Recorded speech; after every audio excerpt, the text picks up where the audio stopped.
د دې ځای نه اخواته مولوي صاحبانو دویمه حصه د صورت شروع کیږي تر آیت نمبر 106 پورې. څنګه چې مخکنۍ حصه کې 4 بابونه وو، همدغه شان په دې حصه کې هم 4 بابونه دي. باب اول دی تر آیت نمبر 130 پورې. پدې کې اولن اجوبه دي د 5 شبهاتونه. اول شبهه و فی شان جبریل علیه السلام آیت نمبر 99 کې. حاصل دا جواب دا دی چې په جبریل علیه السلام باندې اعتراض کول ندی پکار، ځکه دا قرآن کریم خود څه په خپل سر نه دی نازل کړی، بلکې د رب العالمین په اذن نازل کړی دی، او په منزل کې حکم عیب نشتا. همدارنګه عداوت ته جبریل علیه السلام دا مستلزم دی عداوت الله تعالی لره. څوک د سره دشمنی کوي دا د خدای تعالی سره دشمنی ده. بیا به عیوب دا هغه چا ذکر کی چې څوک کفر کوي بالقرآن بسبب هذه الشبهه. د دې شبهې د وجه نه چې څوک د قرآن کریم نه انکار کوي د هغې عیبونه به راته ذکر کی. دویمه شبهه و په شان د سلیمان علیه السلام کې په آیت 102. حاصل د هغې د جواب دا دی چې سحر خدا کفر دی، وما کفر سلیمان، او سلیمان علیه السلام کفر نه دی کړی، خو بقولن تفصیلا هلته درته کوم انشاءالله چې حکم د سحر څه شی دی. دریم اعتراض په شان د هاروت او د ماروت کې، او په 103 کې راته ذکر کې د هغې جواب دی. او حاصل د جواب دا دی چې دا هاروت و ماروت اول خو ملکین نو، او که بیا ومنلی شي نو دوی چې دنیا ته راغلي وو دا دلیل د پاره د ابتلاو، نو فلیس هذا دلیلا علی جواز السحر. دا د سحر د جواز دلیل خو نه دی، خپل یې ویل چې موږ راغلي ابتلا او امتحان یو فلا تکفر. څلورمه شبهه چې دی په شان د راعنا کې وه چې دا سره کم پیغمبر دی چې د خپل ملګري راعنا وی. اب ذکر کی 104 آیت کې، او حاصل د جواب دا دی چې دا کلمه موهمه ده للکفر والشرک، او تاسو چې یې پرېږدئ کلمات خالصه او استعمالوي مهمات. پنځمه شبه په شان د نسخه کې ودا سره کم پیغمبر دی کله یو خبره کوي کله بله خبره کوي. حاصل د جواب دا دی چې نسخه په شریعت کې دا دلیل د قدرت د الله تعالی دی او دلیل د بادشاهی د رب العالمین دی، نو په دې باندې اعتراض نه دی پکار. بیا به زواجر 5 ذکر کی. اول زجر په اعتراض علی الرسول آیت 103 کی. دویم ارتداد الناس په 109 کی. بیا امور 5 براته ذکر شي د پاره د تثبیت او د کلکوالی. بیا به ادعا د جنت ذکر شي لانفسهم چې د خلکو دا دعوه لرودله چې دا جنت مونږ لره دی په آیت نمبر 111 کې. انکار د حق نه به ذکر شي فیما بینهم په 14 کې. بل قباحت د دوی به ذکر شي او پغیب او تزجر ذکر شي. منع کول د خلکو عن مساجد الله په آیت نمبر 14 کې. بیا به اجوبه ذکر شي د 2 شبهون. اول پیشان اتخاذ الولد په 114 کې، او جواب بشي ب5 طرق. او دویم پیشان قولهم لولا یکلمنا الله په 138 کې، او جواب بشي الزاما او تحقیقا. بیا 5 امور دي چې دغه تعلق د رسالت سره دی. تسلی نبی علیہ السلام تو صدق دهغه پایت 119 عدم امکان د اتخاذ الولد مع اليهود مع عدم امکان الاتحاد چې اتحاد ممکن نه دی د یهودو د نصاراو سره په آیت یو شل کې. دریم نقلی دلیل براته ذکر کې د اهل کتاب و مؤمنینو نه او د اهل کتاب و تقسیم براته ذکر کې په یو سل یویش کې. څلورم ترغیب دی په تذکیر د فضیلت به اتباع ملت ابراهیم په آیت نمبر یو سل دویش کې او آخره کې تخویف دی په آیت نمبر یو سل دریش کې. نو رب العالمین فرمای قل من کان عدوا لجبریل. شان نزول د آیت داسې و مولوی صاحبانو. عمر رضی الله تعالی عنہ یو ورځ د نبی علیہ السلام نه اجازت وغوښته چې تاسو ما ته اجازت راکړئ چې زه د یهودو درسګاه ته لاړ شم او دوی ته د ایمان طرف ته دعوت ورکم. نبی علیہ السلام ورته ویل ټیک د لاړ شه. کله چې مبارک لاړ نو دی یهودو یو ملا ناستو هغه ته نه پوښتنه وکړه ستاسو پیغمبر ته کوم ملک وحی راوړي؟ مبارک فرمایل وی وحی چې د جبریل علیہ السلام راوړي. جبریل علیہ السلام. دا مولا وی ایمان راوړلو ته تیار نه یو اوس نه منو. وی کچرته د په ځای باندې میکائیل علیہ السلام وحی راوړلی نو بیا به مو ایمان راوړی وای. اوس ایمان راوړلو ته نه یو تیار. وی ځکه د جبریل علیہ السلام سره زمونږ دشمنی ده. ځکه دا مخکني قومونه چې هلاک کړي نو ټول دا هلاک کړي عذابونه دراوستي و. نو رب کریم آیت را نازل کا فرمائی قل من کان عدوا لجبریل. تا او آیا دویتا من کان عدوا لجبریل سوک چه دشمن وی د جبریل علیہ السلام. نو دیزی که مولی صحبانو جزا دا من دا ذکر د جبریل علیہ السلام دشمن وی نو سا چل دے جزا ذکر ندا. علماء کرام وجہ ذکر کئی وی دشمنی دا رب العالمین دا استازی سره چونکه ډیر یو عظیم جرم دی. عظیم جرم او د الله تعالی دا استازی سره چې څوک دشمنی کوي نو دا دشمنی ده د رب العالمین سره د الله تعالی سره دشمنی ده. نو دا اوس وړوکی جرم خو نه دی چې د الله تعالی د استازي سره څوک دشمني کوي. لوی جرم دی. نو جزا نه ده ذکر. دا همدې وجې نه مفسرین کرام څوک جزا داسې راباسي من کان عدوا لجبریل فانه عدو لله. یو یا څوک جزا داسې راباسي من کان عدوا لجبریل فلیمت غیظا. هغه د غصې نه مړ شي نو چې څوک د جبریل علیہ السلام سره دشمنی کوي. څوک جزا داسې راباسي من کان عدوا لجبریل فلا وجه لعداوته. دغه انسان د دشمنی او د عداوت څه دلیل نشتا. بې ځایه لګیا دی دشمنی کوي. ولې دا فانه نزله مولوی صاحبانو علت د جزا کوي. دا د جزا علت دی. څوک چې د جبریل علیہ السلام سره دشمنی کوي نو د غصې نه دی مړ شي. ولې فانه نزله علی قلبک. ځکه دی جبریل علیہ السلام دا قرآن کریم ستا په زړه مبارک را نازل کړی دی باذن الله د الله تعالی په اذن باندې. څه په خپل سر خو نه دی راوړی. مصدقا لما بین یدیه چې دغه په حال کون دغه کتاب کې چې د مصدق او موافق دی لما بین یدیه دا هغه کتاب چې د نوړان دی وهدن او پورا هدایت دی وبشرا او زیر دی په جنت مومنانو لرا.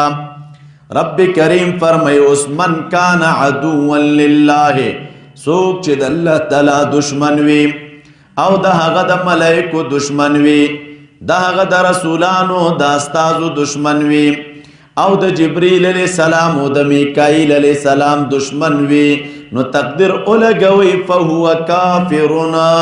نو دغه انسان کافر دی او چې دی کافر دی فإن الله عدو للکافرین یقینا الله تعالی د کافرانو دشمن دی خدای تعالی د کافرانو دشمن دی مولوی صاحبانو راشي تاسو کلماتو ته دا من کان عدوا لجبریل چراغه جبریل السلام دا خود ملک نوم دی جبرائیل علیہ السلام لغات پکې مختلف شته جبرائیل او جبریل وغیرہ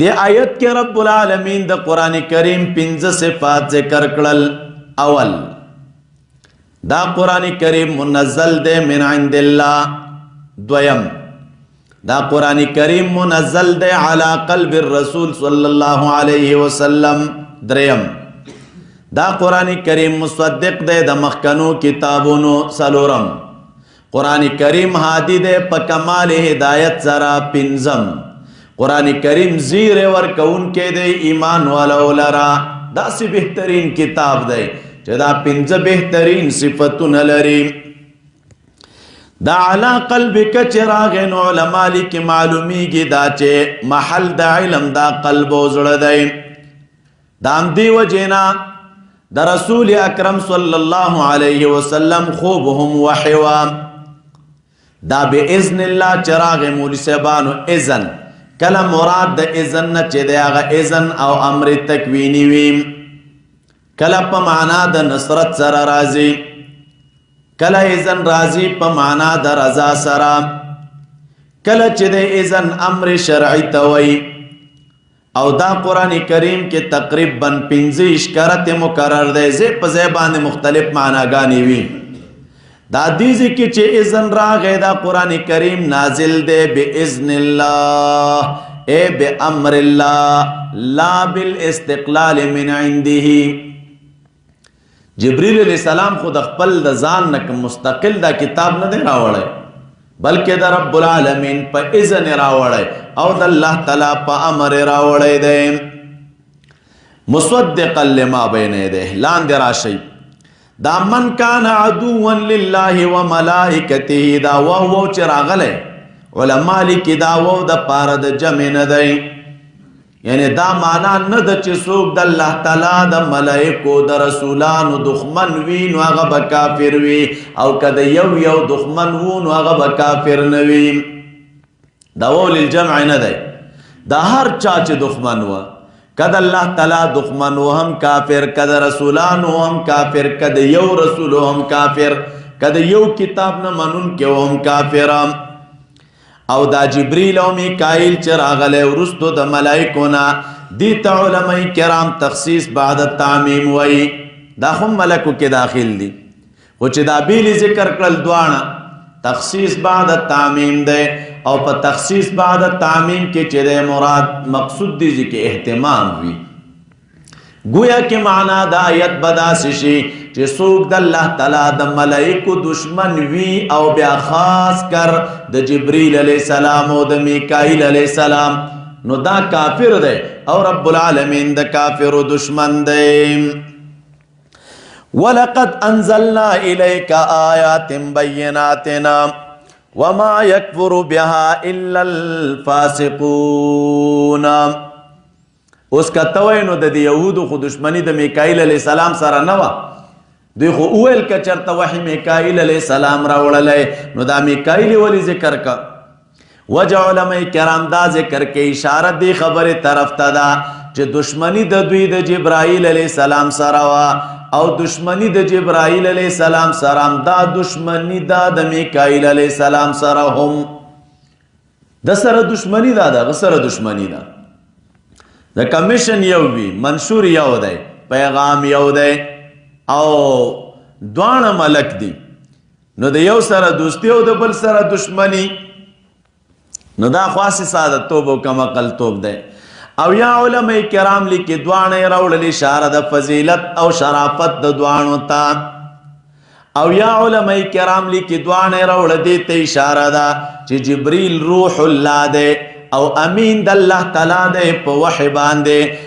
او میکائیل علیہ السلام امین د الله تعالی دی په خزانو د فتح او د رحمت باندې نو دا دوانه دي چې ذکر او دا چې رب العالمین سره څوک دشمنی کوي من کان عدوا لله د الله تعالی د دشمنی صورت څه شی دی سره کم دشمنی کوي نو د دشمنی صورت دی چې څوک ور سره شریک پیدا کوي د دشمنی صورت دی څوک د الله تعالی بے ادبی کوي د دشمنی صورت دی څوک د الله تعالی د دوستانو سره دشمنی کوي من عاد لی ولیا فقد آذنته بالحرب دا د الله تعالی سره دشمنی دا او بل د الله تعالی د احکامونو مخالفت سودونه او رشوتونه او غیره خوړل دام دشمنی د رب العالمین سره ولقد انزلنا الیک شان نزول داسو عبد الله ابن عباس رضی الله تعالی عنہما او امام مجاهد رحمت الله علیه دی دوانه فرمای د یهود یو مولا ابن سوریان میدا یو ورځ نبی علیہ السلام ته ویلې یا محمد ما جئتنا بشیء نعرفه تا خو په داسې یو شي مونږ ته راتګ نه دی کړی چې هغه مونږ وپېژنو چې دا د قدرت نښه د رب العالمین ده او یا ستا د رسالت نښه او وما انزل علیک من آیة بینه او پتا باندې کومه ښکاره معجزه نه ده نازله چې هغې معجزو ته مونږ وګورو چې او دا رښتیا د خدای تعالی برحق نبی دی الله تعالی آیتونه راولېږل فرمایي ولقد انزلنا الیک آیات بیناتنا او یقینا خامخا نازل کړي مونږ ته آیات بینات آیتونه ښکاره او واضحه هو ما یکفر بها الا الفاسقون او کفر نه کوي په دې آیتونو باندې مگر فاسقان آیتونه ښکاره دي او دوی کې فسق پروت دی نو ځکه کفر کوي د فسق معنا مې مخکې درته کړې وه خارجون عن الحدود یا متمردون فی الکفر الف اوس د پاره د استفهام رب کریم فرمایي ولقد انزلنا نو دا زجر دی توبیخ دی زورنه د یهودو ته او بیا وایي او کلما عاهدوا پس هر کله چې وعده وکړي دوی عهدا یو وعده او لوز نبذه فریق منهما نو غرزوي ماتوي یو ډله د دوی نه دغې لوز لره مولي صاحبانو نبض راغلی دی طرح الشیء بالنفره نبض دې ته ویلی کېږي یو څوک یو شی په نفرت سره وغورځوي نفرت سره نو دوی وعده وکړي او بیا دا وعده چې دی دوی ماتوي او په نفرت سره یې شاته غورځوي رب کریم فرمایي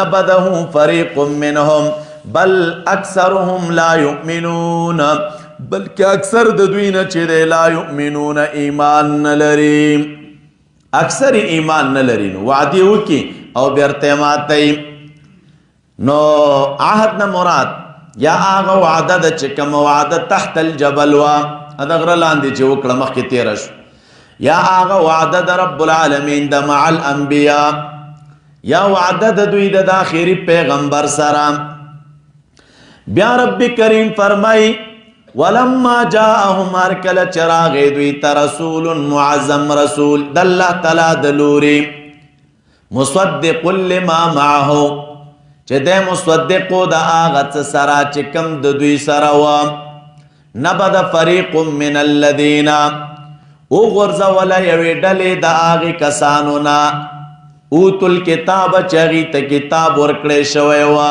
څه شی وغورځوه کتاب الله کتاب د الله تعالی وغورځوه وراء ظهورهم وروستو د شاګانو خپلو نه کانهم لا یعلمون او ځانونه یې داسې کړل چې ګویا کې دوی نه پوهېږي کله که سره چې په څه شي پوهېږي نه دا کتاب یې داسې شاته وغورځوم دا ولما جاءهم چې راغې مولي صاحبانو اوس دلته جواب د هغې اعتراض دی چې په ملګري وارد و په نبي علیه السلام وارد وه دا رسول من عند الله خو څرګنده مصدقون سره علماء کرام تقدیر لګی ای مع انه مصدق لما معهم سره د دې نه چې دی مصدق لما معهم نبذ فریق من الذین نبذ معنا مې درته وکړه او فریق ډلې ته ویلی کېږي نو او یا دې کې علماء کرام تقدیر لګی نبذ فریق من الذین اوتوا الکتاب. دا قرآن کریم کې مولوی صاحبانو دو قسمه کلمات زمونږ استاسو مخې ته راځي. کله د دې داسې راشي الذین آتیناهم الکتاب او کله راشي اوتوا الکتاب. دا اوتوا الکتاب چې راشي نو اکثرا دا د ناکاره مولایانو دپاره استعمالیږي، او آتیناهم الکتاب دا معلومه صیغه ده، نو دا چې استعمالیږي نو د چا دپاره؟ د نیکانو دپاره. الذین آتیناهم الکتاب یتلونه حق تلاوت رستو براشي.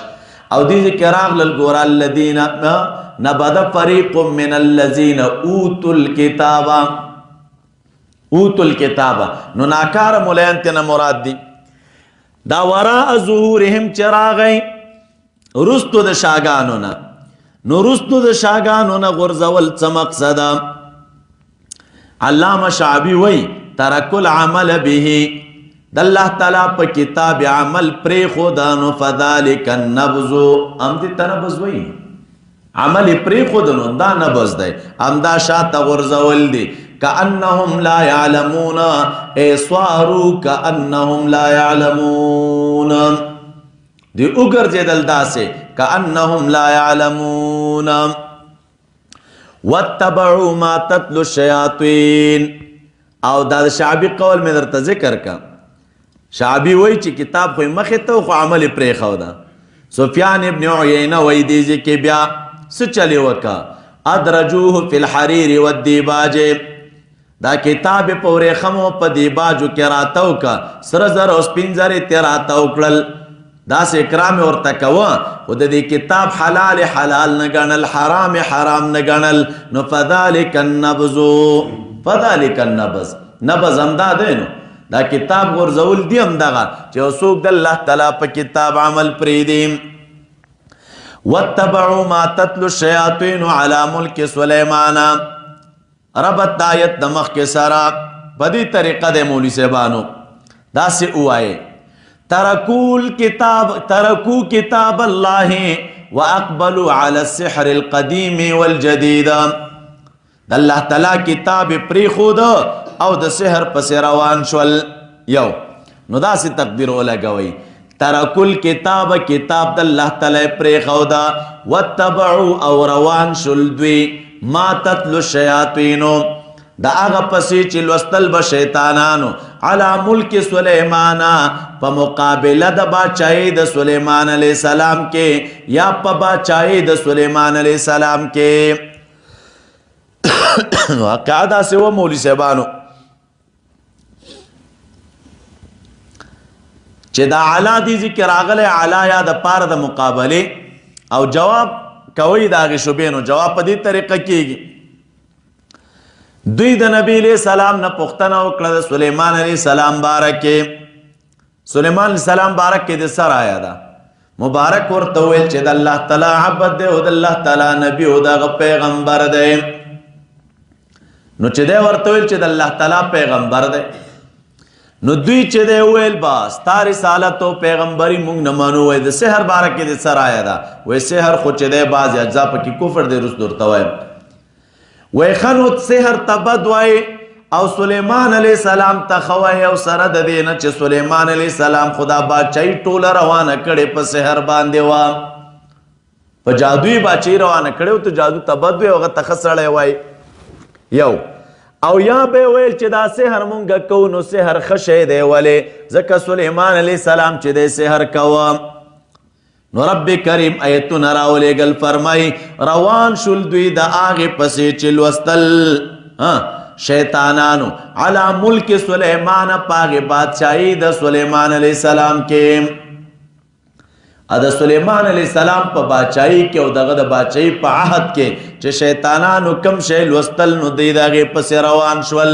یو یا داسې تعبیر وکئ دا شیطانانو چې به د سلیمان علیه السلام د باچایي په مقابل کې څه شی لوستل، یعنی په هغه به یې سحر کوه او په هغه به یې کوډې کولې، نو دوی د هغې پسې روان شول.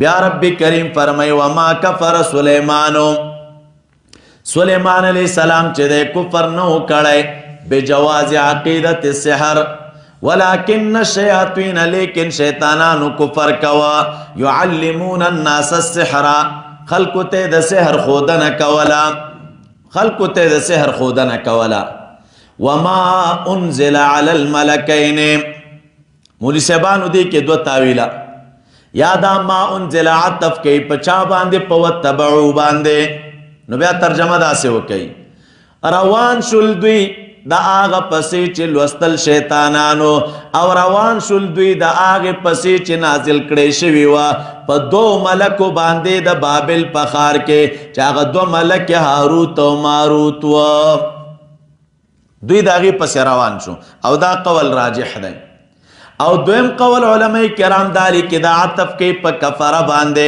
نو چی پا کفر باندے عطف شی ما کفر باندے نو دا سو وما کفر سلیمانو سلیمان علیہ السلام کفر نو کڑے وما انزل علی الملکین ببابل هاروت و ماروتا او نو نازل کڑے شوی سشے پا ملکینو باندے دا بابل پخار کے پا هاروتو چاگا هاروتو ماروتو خدا قول راجح ندے راجح دادا چه دوی روان شول دا آغا چپسی چه نازل کڑی شویو پا ملکو بانده پا بابل خار کے چاگا هاروت و ماروت و اوس رب کریم فرمائی وما يعلمان من احدنا او خودنا نکولا دی ملکو یو تنتا حتی یقولا تردی چه ویل بے ورطا انما نحن فتنة یقینا من امتحان یو در رب العالمین دلوری نو فلا تکفر نو تکفر مکوا پا تعلیم د سحرا او تچه دے کفر مکوا بی اعتقاد تاثیر الکواکبا دا ملکو چه بچاتا سحر بیانون ام دقا بے ورطویل جو گو رئی من بطور امتحان راغلیو او کاغا دویم تاویل شی نو بیا وما یعلمانی کدا ما نافیہ کئی نو بیا تعبیر دا سے کئی وما کفر سلیمانو وما یعلمانی من احدنا او دوی یو تنت خودنا نکولا خودنا نکولا خدا خود دویم تاویل دے دا جالبنا خودنا نکولا دوی یو تنت مگر ویل بے ورطا چه من امتحانیونو کفر مکوا نو دی خلقو ببیاس چلکو فیتعلمون منهما ما یفرقونا نزد کول بدوی منهما دا دی ملکونا سشے بیز دا کول آغا ما یفرقون به چی جدائی بیرا وستل پاگے باندے بین المرء و زوجیه پما بین دا خزیو پما بین دا خاون کے آغا سحر و منتری بیتی نزد کولی چه داغی پا توسط باندی جدائی برات للا پا ما بین دا خزی و پا ما بین دا خاون کے بی اللہ تعالی فرمائی وما هم او نودوی بضارین به ضرر رسون کی به پا سبب دا دغی سحر یو تن لرا الا بی اذن اللہ مگر دا رب العالمین پا اذن باندے ضرر کدوی رسونو دا اللہ تعالی پا اذن بے رسو بی اللہ تعالی فرمائی وَيَتَعَلَّمُونَ مَا يَدُرُّهُمَا اوز دا کول بدوی دا دغی ملکونا آغا چه خالص نقصانو دویتا او نفبه ورطن رسولا ولقد علمو یقینا خپوی دل دوی لمن اشتراهو چاچه غرک دی لرا دی سحر لرا ما له فی الاخرت نبوی دوی لرا پا آخرت کے من خلاق اغا برخدنے کئی ولبئس ما شرو او دیر بد دے آغا چه خرچ که دوی پاگی سر آغای صد زانو نخپلو لو کانو یعلمونا کچری دوی پوہیدلائی کچری دوی پوہیدلائی مولی صاحبانو دا ترجمه دا آیتونو کلماتو تتاثر آشئی واتبعو سرگند ما تتلو شیاطینو نموراد انسیو جنی شیطانان دوان مراد دی علا یا دا پار دا مقابلی کئی او یا علا چی دے علا عہد سلیمان کئی دا چراغ للوما کفر سلیمانو مولی صاحبانو دی تویلے کی گی مدافعت الصالحین گورا دا دوی اعتراض پا سلیمان علیہ السلامو رب کریم فرمائی وما کفر سلیمان دا دا نکانو دفاع دا دا دی وجن مفسرین کرام دی ذکی لکی چه مدافعت الصالحین من سنت اللہ دا نیکانو دفاع دا دا رب العالمین طریقہ دا څوک چې د نیکانو دفاع کوي نو دا طریقه ده د رب العالمین. نو الله تعالی خپله د خپلو دوستانو دفاع کوي او زما او ستا هم دا مسؤلیت جوړیږي چې د الله تعالی د دوستانو دفاع وکړو. په عباداتو کې سختترین عبادت دا د خدای تعالی د دوستانو دفاع نه. نه نفس مني او نه ماحول اجازه درکوي او د خدای د دوستانو دفاع دا د خدای تعالی خپله طریقه ده. نو په دې منګولې لګول پکار دي. یا لکه د اتفاقي سړي د ښه سړی چې دا ټول ورته ښه وي نو دغه ستاینه خو هر څوک کوي. هر سړی وایي ښه سړی دی، بزرګ دی، صوفي دی، لاس یې چپ کو، منډم کو، کتم شو، برم شو، دا هر شی کوه. او یو چې ستا عقیده په دې وي چې دا کس د رب العالمین د دوستانو د جملې نه دی او د صالحینو د جملې نه دی، و د ماحول خلک ورسره وران دي، ښه پېژنې چې صالح دی. او د ماحول د وجې نه بیا په دغسې ماحول کې د دغه انسان دفاع دا ډېر سخت کار دی، دا ډېر سخت کار دی. نو دا چې څوک وکړي رب العالمین اجر ورکوي او ارزښت ورکوي ورته، خو ګرانه ده، ګرانه ده، نه کېږي مولوي صاحبانو. داسې حالت ته به دې راولي چې دوه قسمه ستړي مشي به کوي. یوه د خلکو په مخ کې، یوه ځان ته. نو د خلکو ستړي مشي به دې بیا یو رقمي او ځان ته ستړي مشي به دې بیا بل رقمي. نو بیا وایم خفه نه شي هلته خلک ولاړو د هغې په مخ کې مې داسې ډېر وضعیت در سره ونه کړ. نو وضعیت دې ولې نه کوو خو ډارېږي نو چې دا خلک به بیا سبا ما سره تعلق نه ساتي. دا ډېر سخت کار دی. د نیکانو دفاع، د خدای تعالی د دوستانو دفاع، دا مولوي صاحبانو قوي ایمان غواړي. الله تعالی دې موږ تاسو ته نصیب کړي.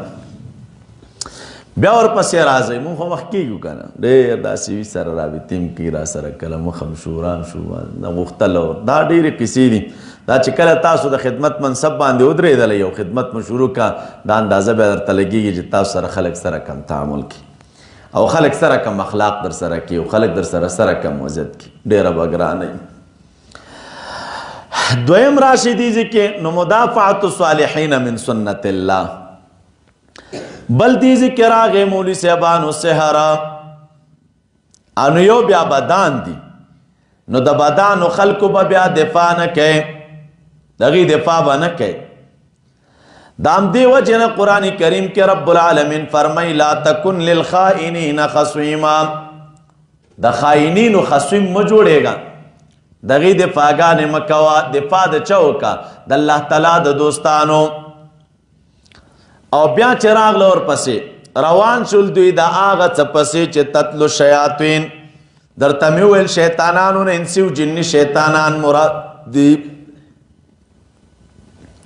عبدالله ابن مسعود رضی الله عنه یو روایت دی، قرطبي راخستی 10 جلد 422 صفحه باندې. وایي د شیطانانو کې کله داسې هم شته دی، د جني شیطانانو کې ځان مشکل کې په یو شکل باندې او کلي ته راشي، ډېرې عجیبه خبرې وکړي، عجیبه تقریر وکړي او بیا ایست د هغې ځینه لاړ شي، خلکو ته یو شبني مواچي نور لاړ شي. چې لاړ شي وایي دا خلک بیا په خپل منځ کې سره وایي چې سمعت رجلا اعرف وجهه ولا ادري ما اسمه يحدث. و یو سړی مې ولیده، د هغه نه مې خبرې واورېدلې چې خبرې کولې، په مخ باندې پیژنم خو نوم یې راته نه دی یاد چې دا به څوک وي. وایي که مخامخ شي را سره نو پیژنم خو نور نو پیژنم نه، نوم یې راته نه دی څرګند چې څوک دی.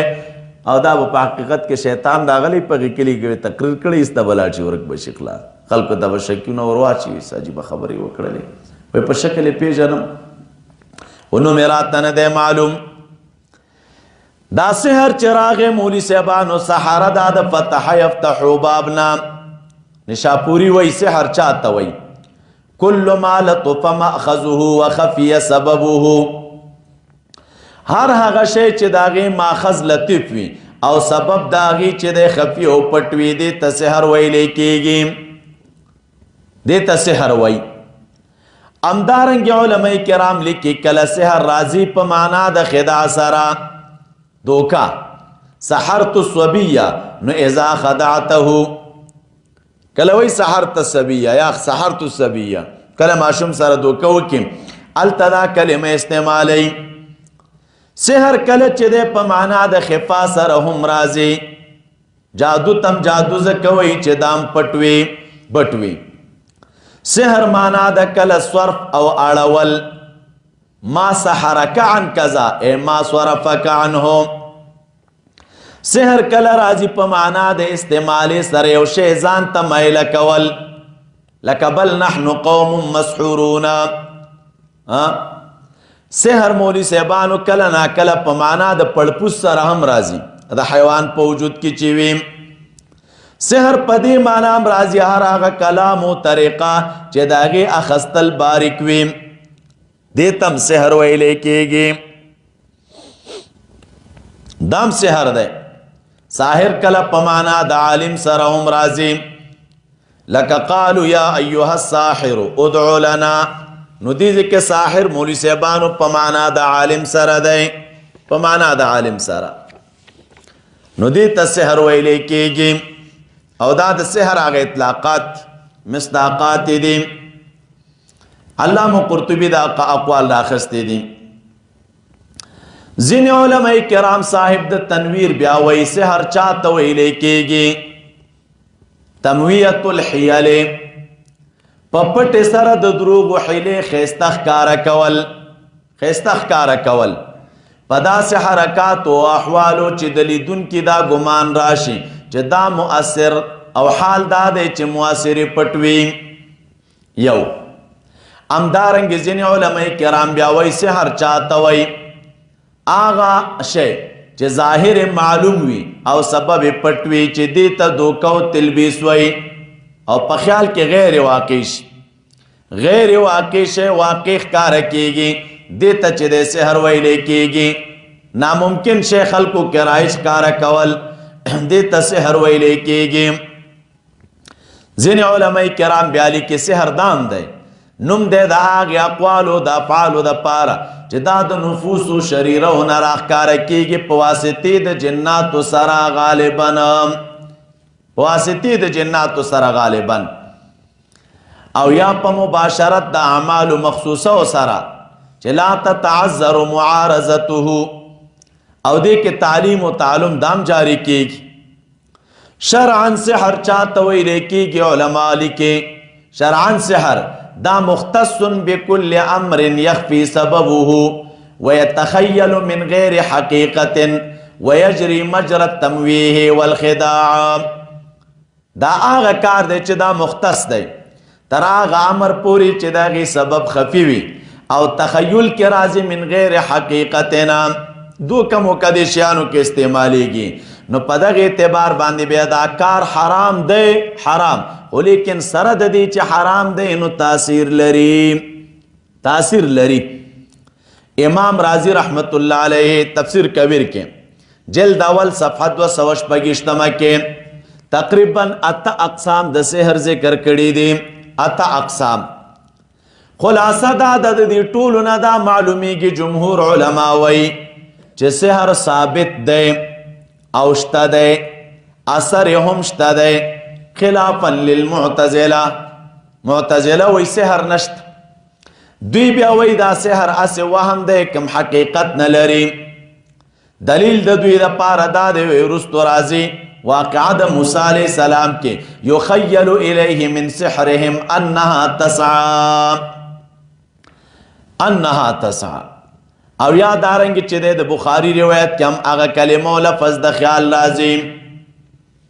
نو دې کې بیا علماء کرام لیکي جواب په دې طریقه باندې کوي وای دا خیالي تاثیر دا خاص دی تر انبیاء کرامو پورې، ځکه چې په هغې باندې د سحر په وجه باندې تاثیر عقلي نه کېږي. یو دویم دا جایز ده چې په دوی باندې همدغه شان خیالي سحر شوی و.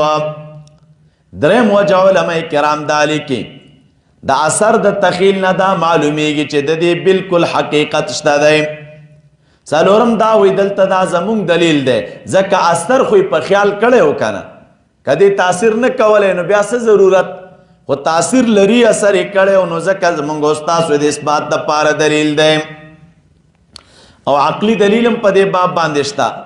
الله تعالی قادر دی، قدرت عام او شامل دی په دې باندې. او بل دلیل دا د قرآن کریم آیت دی ما هم بدوارین به من احد الا باذن الله، ګوره باذن الله ضرر رسوي خلکو ته.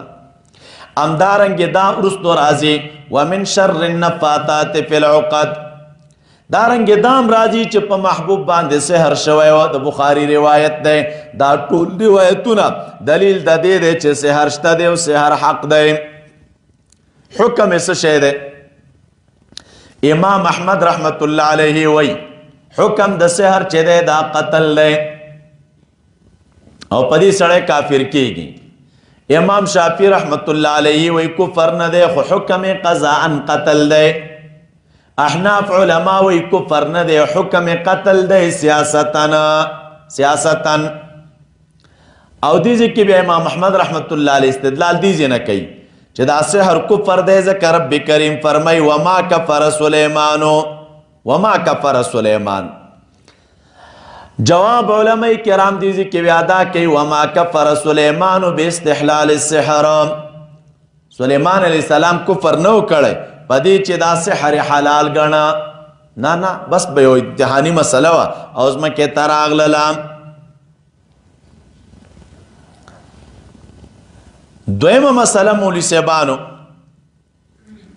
دې ځای کې چې دی د تفسیرونو یوه قصه درته رااخستې ده د هاروت او ماروت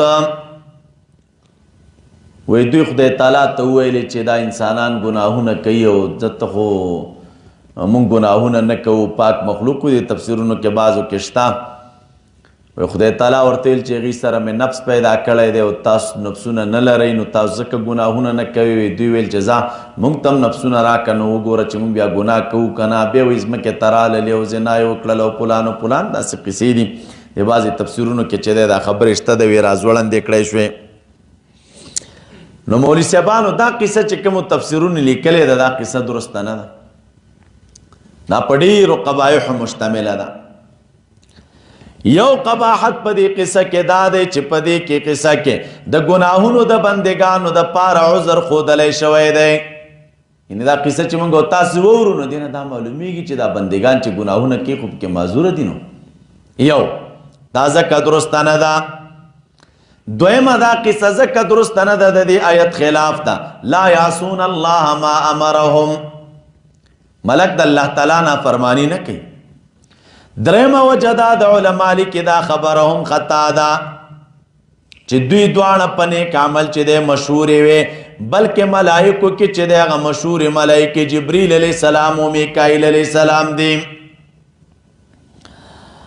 او څوک بیا دا وایي نو دا خبر هم درسته ده او غلطه ده بله بیا دا وایي بله دا چې دا زهرا نومې د هغې سره زنا وشوه او نو زنا خو بد کار ده او چا سره چې زنا وشي نو هغه خو بدکاره ده او چې بدکاره شو نو بدکاره بیا اسمانونو ته څنګه ختله دا زهرا ستورې چې ښکاري پنځمه وجه علما دا ذکر کوي دا ستورې د پخوا نه وه دا نه ده چې دوی وختل هلته شپږم علما دا لیکي هر کله چې اسم دوی ته یاد نو دوی ولې ورباندې نه ختل دا لوی اسم اعظم چې یاد خو دوی به ختلي ورباندې که نه د دې وجې نه علما کرام لیکي دا کومه قصه چې د ملکو په باره کې مشهوره ده چېرته تاسو تفسیرونو کې مخې ته راشي بیان یې نه کوي خلکو ته دا واقعه درسته نه ده دا ګډه وډه واقعه ده ښه نو دوی ویل راغلی به طور امتحان او خلکو ته ویل چې انما نحنو فتنه موږ امتحان یو د رب العالمین د لوري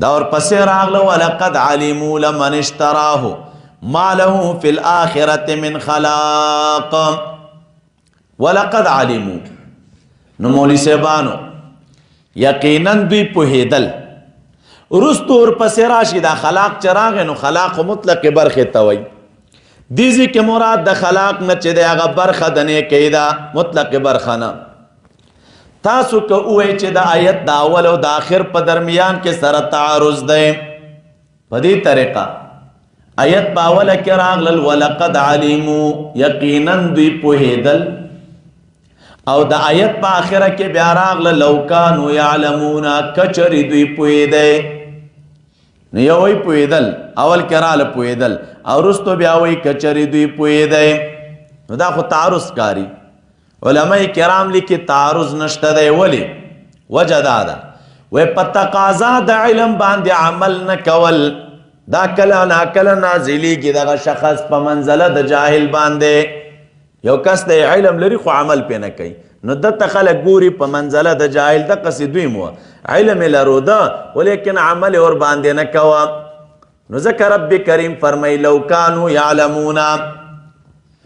دویم وجه علما دا ذکر کوي وایي مخکې جدا علم و دلته جدا علم دی.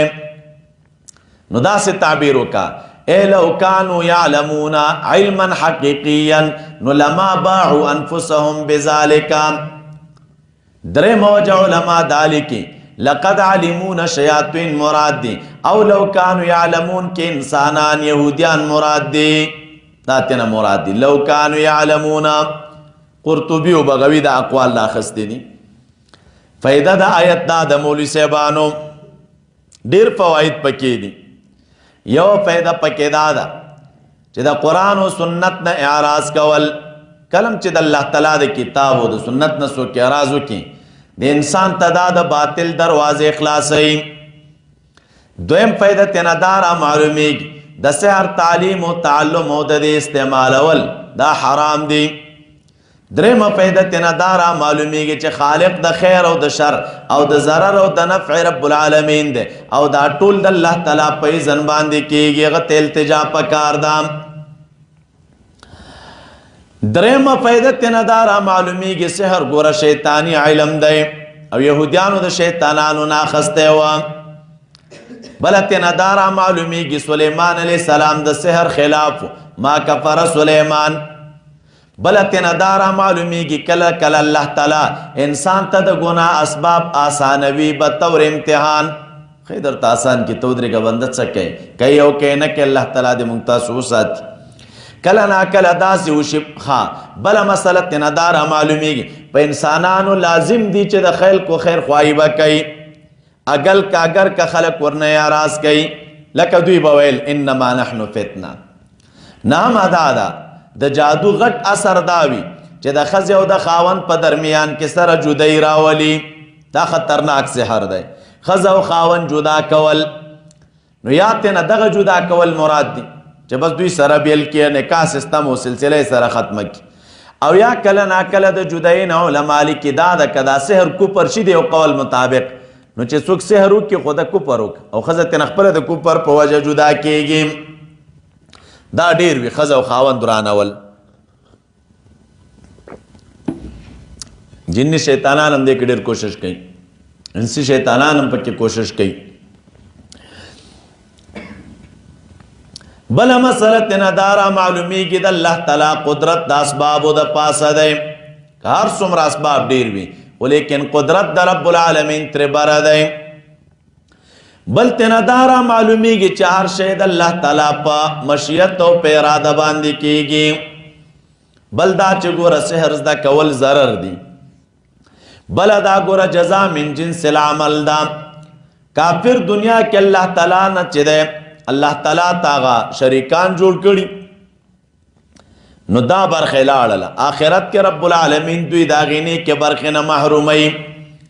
د یهودو بدیم تینا را معلومه شوله چې دوی سحر تلیواله او ډېر. بل تینا دام را معلومیږي اهل کتاب د الله تعالی کتاب پرېږدي او باطل دلیل نیسي. بل د جادو اثبات تینا را معلومیږي چې جادو شته او ثابته ده. دام تینا را معلومیږي کله د باطلو مسایلو انبیاء کرامو ته په دروغو باندې نسبت کیږي. دروغ خبرې خلک پیغمبر ته نسبت کوي والکه چې پیغمبر د خلکو د دروغو د نسبتونو نه د اخلاص نو ته به څه خلاص شي. تا ته به خلک څنګه ګلونه غاړه کې واچي ګلونه درته غاړه کې نه اچي کړېږي به چې په حق منګولې لګئ او کزان نه دی هماغه شی جوړ کړی چې یاره بس ما خپلې خېټې سره کار دی څوک دې په بلام نه وایي. کله نا کله داسې وشي کله بعضې شی خلقو ته بعضې باطل کتابونه منسوب کېږي نو دا مختلف طرق دي. دا فائدې د دغه آیت مبارک نه را معلومې شوې.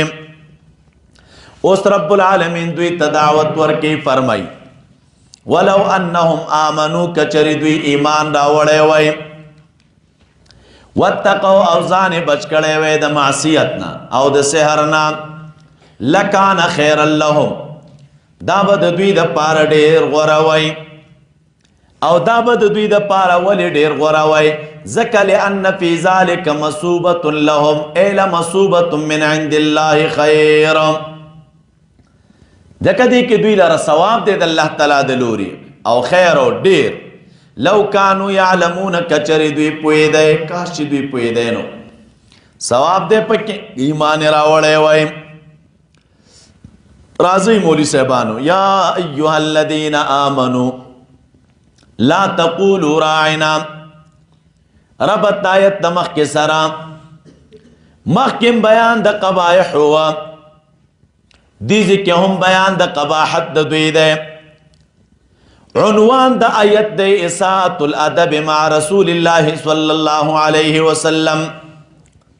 د خلکو د نبی علیہ السلام سره بی ادبی کولا. دویم عنوان نهی د لفظ د راعنانا. دریم عنوان نهی د اساءة الادب مع رسول الله صلی الله علیه وسلم. سلورم عنوان یا نهی د داغی الفاظونه چې کم الفاظ مهم دی او مشتبه دی. او پنځم عنوان نهی د تشبه بالکفار نه فی اقوالهم و افعالهم. د کفار سره په اقوالو په افعالو کې مشابهت نه کوي. رب کریم فرمای یا ایها الذین آمنوا، اے د ایمان والو، لا تقولوا راعنا موی تاسو راعنا، وقولوا انظرنا او وی تاسو وی دراعنا پزی وی انظرنا اگورا مونگتا. محبوب تاوی چه مونگتا اگورا. واسمعو او بیاغوک کیک دی کلمو چه ورطا انظرنا اویلی داغین بعد بیاغوک کیک دی چه دی مبارک در تسوی. وللکافرین عذاب علیمنا، او کفار لر عذاب دی دردون کے. کفار لر مدردون کے عذاب تیار کردے دے. کلمات تراشی مولی صاحبانو، یا ایوہ الذین آمنو. اس دی تویلے کی گی دعوت خاص، اس خاص مومنانو تا دعوت دے.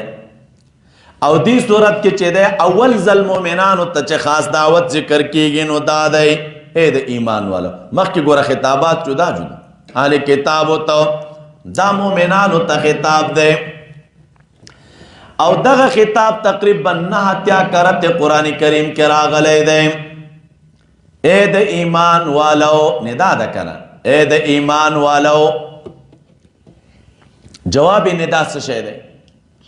نو جواب ندا مولی صاحبانو کلا اوامر ویو کلا نواہی ویم، کلا نا کلا اخبارات هم رازی.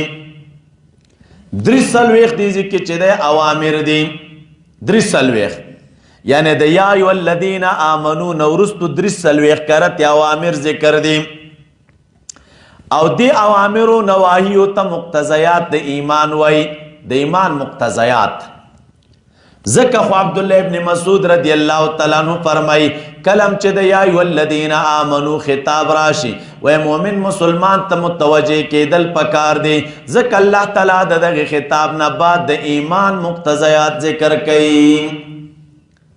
د ایمان والو تاسو نه د ایمان ست تقاضا ده، د ایمان در نڅ غختنه ده. نو تقاضا د ایمان دا ده چې لا تقولوا راعنا، لا داسې وغیره نور هم. نو دې ته د ایمان مقتضیات وي. 28 پکې نواهی دی مولی صاحبانو، 38 پکې اخبارات دی. خدا آغا اخبارات هم علماء کرام لکی کل رجا وامر تکیگی او لس پکی چی دے راجی دی نہیتا، اتا پکی راجی دی امرتا. او دیتا شعبات دا ایمان هم وی مکررات چی تلری کی تقریباً صدا پاس او یا پاتی کیگی. دیزی کی گورا پا دے مقتضیاتو دے ایمان کے اول ذل نہ روڑلا اشارہ دا دیتا چاول بزانو نمانا کوئی دبادیونا نو تخلیہ دا رستو بیا تحلیہ دا. رب کریم فرمائی اے دا ایمان والو لا تقولو راعنا، تاسو راعنا موائی. راعنا چاہتوئی لیکی گی دا راعنا دو رعونت ناخستلے شوئے دے. رعونت مولی صاحبانو رازی پمانا دا حماقتو کمقلتیا سرا نو دی تا رعونت وی. نو دی خلقو براعنا ویل نبی علیہ السلام تا پا دی غلط معنی مسلمانانو براعنا ویلے دا دوی خوب غرض داو چې ته زمونږ لحاظ وکړه. دې خلکو چې به راعنا ویلې نو په غلط نیت به یې ویل. نو رب کریم امر کوي چې پام کوئ تاسو به آینده دپاره راعنا محبوب ته نه وایئ. نو هغوی خو په بد نیت باندې ویلې او مسلمانانو به په ښه نیت باندې ویلې، خو بیا منع ده چې تاسو به راعنا نه وایئ.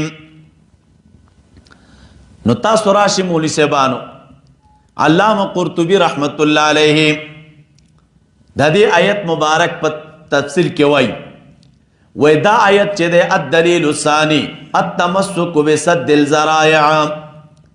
دا وګوره دا دویم دلیل ذکر کېل ته بیا وایي په دې آیت کې چې دی سد الذرایع ده.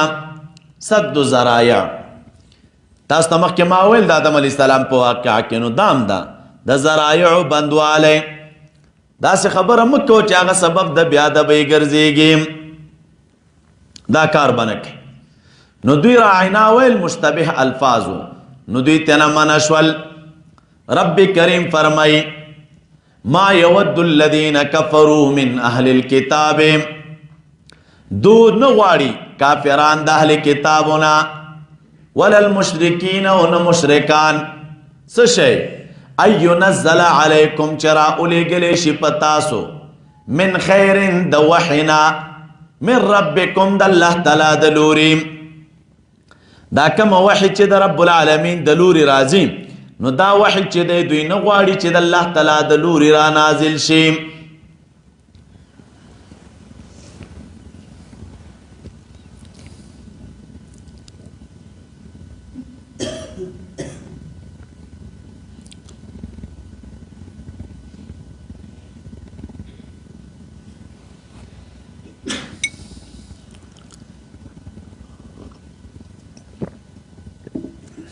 دا د سد الذرایع خبره هلته تاسو ته ما ویل یو ځل خو واقعه د آدم علیه السلام کې ذکر شوه.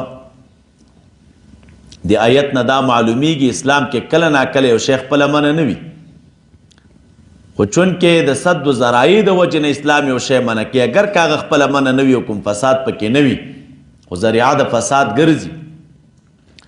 دی نمونه ده. بل نمونه دا د الله تعالی قرآن کریم کې فرمایي لا تسبوا الذین يدعون من دون الله فیسبوا الله عدوا بغیر علم. ګوره د هغې د خدایانو پسې بد رد مه وایئ، ستاسو د خدای پسې به بد رد وایي. ګوره دا سد الذرایع دي. بله خبره واسألهم عن القرية التي كانت حاضرة البحر، نو ګوره فصدوا عليها يوم السبت واخذوها يوم الأحد وكان سد ذريعة للاستياد فمسخهم الله قردة وخنازيرا. تاسو ډېرې نمونې نورې مرتشته. نو رب کریم نازلوي والله یختص من برحمته من یشاء، الله تعالی خاص کی پر رحمت خپل په نبوت خپل چاله چې وغواړي، او رب کریم خاوند د فضل عظیم دی. دا جمله غالبا مولوي صاحبانو د رحمت سره ذکر کیږي. فایده پکې دا وي چې مخکې د تخصیص د رحمت خبره ذکر شوله نو څوک دا وهم ونه کړي چې رحمت د الله تعالی به لږ وي. وایي نه نه نه، الله تعالی چې دی خاوند د فضل عظیم دی، خاوند د فضل عظیم دی. ما ننسخ من آیت او ننسها نأتی بخیر منها او مثلها الم تعلم ان الله على كل شيء قدیر. ربط د آیت د مخکې سره د یهودو د خباستونو نه وایي یو خباست دا و چې دوی د نسخ نه هم انکار کوه. اعتراض په نبی علیہ السلام دا و دا سره کم پیغمبر دی، نن یو شان خبره کوي او سبا بل شان خبره کوي، کله خبره یو رقمي او کله خبره بل رقم وي. رب کریم آیتونه راولېږل ښه دقت سره دا واورئ. ما ننسخ آغا چې منسوخ کوو مونږه د آیتونو نه او ننسها یې پرېږدو په خپل ځای باندې نأتي بخیر منها نو مونږ راتګ کوو تا لره بخیر منها په ډېر غوره سره د هغې نه په نفع او په ثواب او په تخفیف کې او مثلها یا راتګ کوو مونږ په مثل د هغې باندې په تکلیف کې نه په ثواب کې، په تکلیف کې نه په ثواب کې، ثواب خو ډېر وي خو تکلیف مخکې غوندې وي.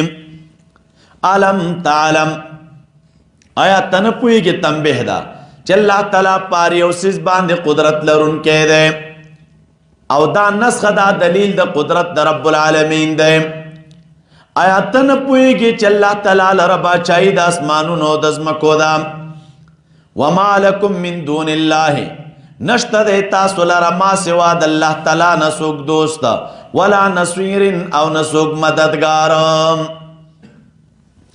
کلمات تراشی مولی سبانو ما ننسخ دا نسخ د نسخ الكتاب نه ماخوذ دا د یو کتاب نه بل نسخه تیارول کله نسخ راضی په معنا د ابطال او د ازاله سره هم ازاله شیء بشیء یو شی په بل شی باندې زایل کول مفردات کې راغب وای اصطلاحا نسخ چاته ویل کېږي دا د یو حکم بدلول په بل حکم باندې یو حکم لال دغه په ځای د بل راوړم نو نسخ مولوی صاحبانو په تحریم او تحلیل پدې کې راځي په منع او اباحت کې راځي او په قصص او اخباراتو کې چې دا نسخ نه ده شوی کله مو چې خبر ذهن کې ناستا نسخ کله لیکلو تویل کېږي نمونه قرآن کریم کې شته اعراف کې رب کریم فرمای وفي نسختها یا لك انا كنا نستنسخ ما كنتم تعملون جاسیه کې راځي نسخ کله ورانول توي ورانول لك فينسخ الله ما يلقي الشيطان نسخ کله نقل تم ویل کېږي لکه باب د میراث کې راځي مناسخه نو مناسخه مسله تاسو هلته زده کړې ده همدارنګې مولوي صاحبانو نسخ کله په دې معنا هم راځي د یو کس نه روح اوځي او په بل کې ننوځي هندوانې قید د داسې نورو ښکلو ویډیوګانو لپاره زموږ د الجامع دارالاحناف کابل یوټیوب چینل سبسکرایب کړئ